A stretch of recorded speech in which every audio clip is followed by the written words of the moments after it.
Hey everyone, today I'm going to talk about applying extreme ownership. And this is a very important topic. In fact, it's based on a book called Extreme Ownership, which was published by Jacko and Leif, who are US Navy SEALs. And it's really about the leader's role in developing a high performance team. So why is a war book relevant to business? This is one of those books which is referred heavily in the Bay Area as well as in multiple organizations. So why is a book on war applicable within this context? Well, the key point here is these practices the SEALs develop to prepare their leaders, right, in terms of dealing with combat and so on, is actually directly applicable to any group and organization. And I've read this book multiple times, actually applied this heavily in my leadership style, and something that I've found is extremely valuable.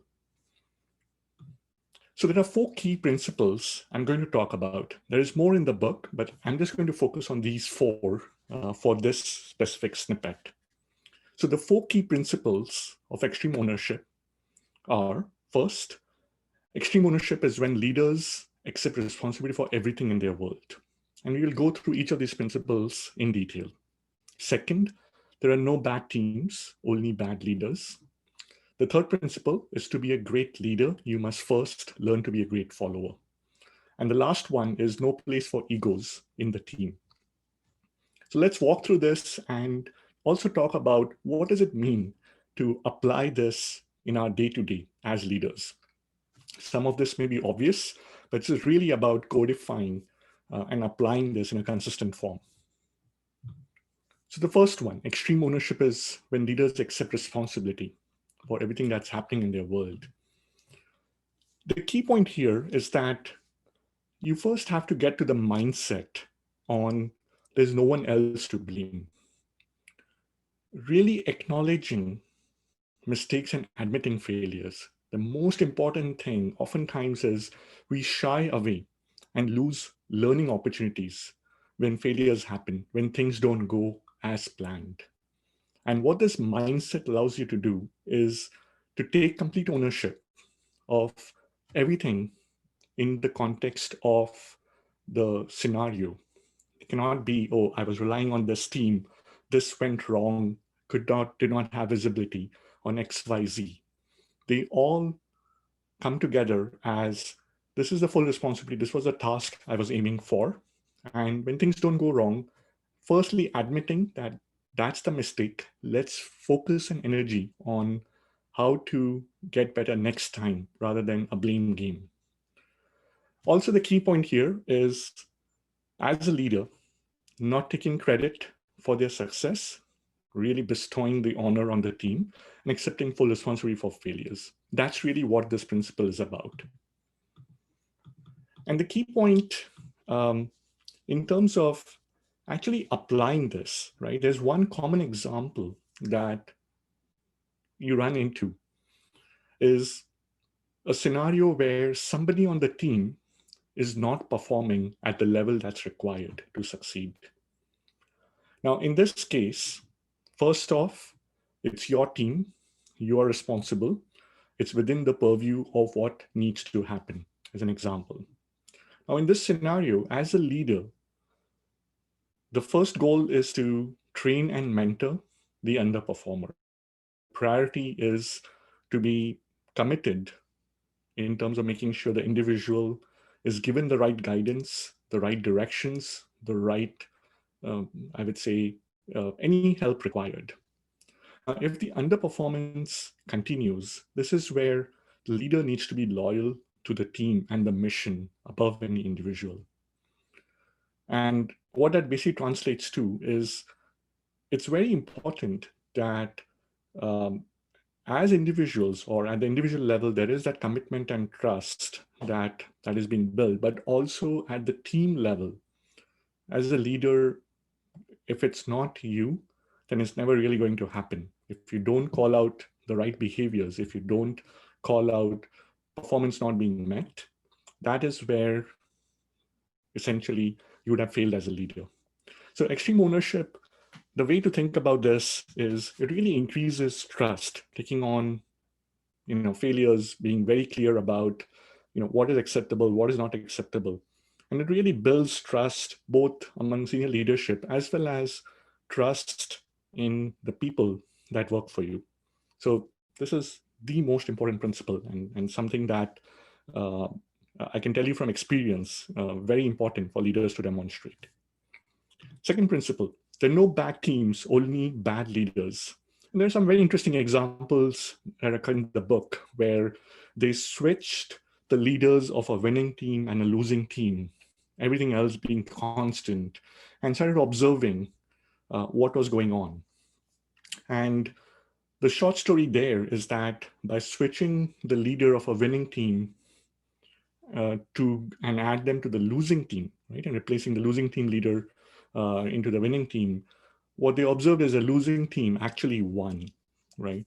And the way to sort of think about what this translates to is that when a leader epitomizes extreme ownership, they drive their teams to higher standards of performance, right? And that is extremely important. And then the reason to call that out is it is not what you basically preach, it is what you tolerate as a leader, right? So if you see substandard performance, if you see negativity, if you feel people are not delivering their best, having them accountable, I think that's one of the key traits of a leader, which really defines, makes or breaks the team. So if you go back again, and no bad teams, bad leaders, it's about, did the leader really set the right standard, exemplify the standard, and then have folks accountable. And the team needs a forcing function to get a different team members working together to accomplish the mission. There's another aspect, which is the fact that individuals may not be working as a team, they may be just a working group. That's again what a leader needs to come in and make sure that he or she's leveraging the right skills of the individuals and applying them in the best possible fashion. The key aspect in this category is really about this quote, which is great leadership is contagious and so is poor leadership, right? And what really distinguished between the leader, if you look at this phenomena in terms of why just flipping the leader caused the losing team to win, when they did some analysis and they really dug deeper into this, and again, this resonates very well with my experience, which is it's the leader's attitude that sets the team. Well, a leader that has in their mind decided that, yes, I can turn it around, I can see this team win. That is the key. If the leader has pretty much lost the battle up there in terms of, hey, there's nothing that can be done, that's is what's going to reflect with the team. So some of the traits is, believing in the mission, assumes the capability of the team, right? Focusing on specific goals of accomplishment, and not really tolerating, folks who are referred to as tortured geniuses. They seem to know everything, but they don't want to work with anyone. So again, there are no bad teams, bad leaders, really applying this philosophy of reading the best capability of the team and having the mental mindset that this team can win, working backwards, setting the right standards, not accepting substandard performance, and making sure you really apply your diligence in terms of the mission, defining the goals, making things happen. The third principle is, to be a great leader, you must be a great follower. And this was actually a very interesting one, a little bit, I would say, surprising in terms of the way it's formulated, but totally makes sense. So what this basically translates to is that there are times when missions or projects, right, may not be what you essentially agree with, right? um, you may basically get a project, and the idea would be we want to go behind, or this is what we are aiming for, or we only have resources for having a team of 10 people, right? Whereas it might appear as if it's a much bigger, a bigger effort. And the key point here is that the why behind the mission is what you get the details on, right? But if you sort of dig deeper, what this is basically saying is when your leader is giving you the project or the mission, right? They need to explain the why behind it, right? If you are not able to correlate and make sense of this does not come together, right? The mindset, and that's the critical part, the mindset here is as a leader, what am I missing? And not the mindset that why this is wrong. So oftentimes we invest a lot of energy and saying maybe the leader that has given me this mission got this wrong, did not understand, did not clarify, did not have the right input. Instead, assume they understand everything and try to sort of dig deeper in terms of what am I missing. This is a good way to have dialogue, because next time when you connect, it's about really sort of making sure that you're able to understand the reasoning behind this. And once you have internalized this, and assuming you're aligned with respect to the moral and ethical there are no conflicts here, really it becomes your mission after that. It cannot be that I was just given this mission. When you go to your team, it's your mission. You as a leader have decided these are the details that you have zeroed down. So an example, and a more of a day-to-day example, is like if you're not if your boss isn't making a decision in a timely manner or providing enough resources for the team, your first reaction should not be to blame the boss, right? First, blame yourself. Examine what you could do better to convey critical information for decisions to be supported, or for more resources to be allocated. Like, where have we let the boss down? Did we not answer the questions or communicate with enough details? These sort of introspecting as to what went wrong here. What could you have done better when it comes to that decision, right? And most leaders want to see the project succeed. Your boss is not trying to sabotage your project. You always assume good intent. So that's really another key principle here, which is if you focus in terms of what am I missing, what needs to be done better here in terms of making sure that the details and information is communicated, that leads to a much healthier flow of information and decisions, rather than becoming a blame game or really thinking that the boss is not understanding for their reasons, or their capabilities are limited in terms of understanding the situation. Last one, no place for egos. And this is kind of something that is obvious, but it's good to spell this out, which is when there are egos within the team, it disrupts everything, right? The planning process, the ability to get advice, especially if the leader thinks of themselves as all-knowing. This is again a common misconception when you think about traditional leadership. There's an image of an all-knowing individual. That's completely wrong. Instead of having that ego, really making sure that the leader, as a leader, you are leveraging the best of knowledge from folks who are closest to the situation. What is also make sure is that when personal agendas become more important in a team, right? Anything where you feel you or someone else in the team is doing this, not necessarily out of thinking about the team, but out of their own, getting a higher score themselves, right?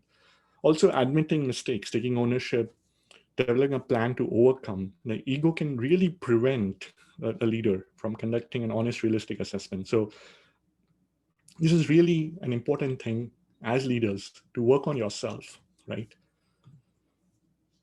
Also, a good leader, an important part of this is also, you anyway have a leadership position. So in discussions, you are the de facto leader. There's no point of, I would say, emphasizing your positional power, the leadership credibility.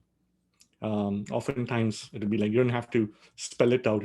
You actually have to be very careful about your body language, how you're reflecting. You don't want to be overarching as a leader.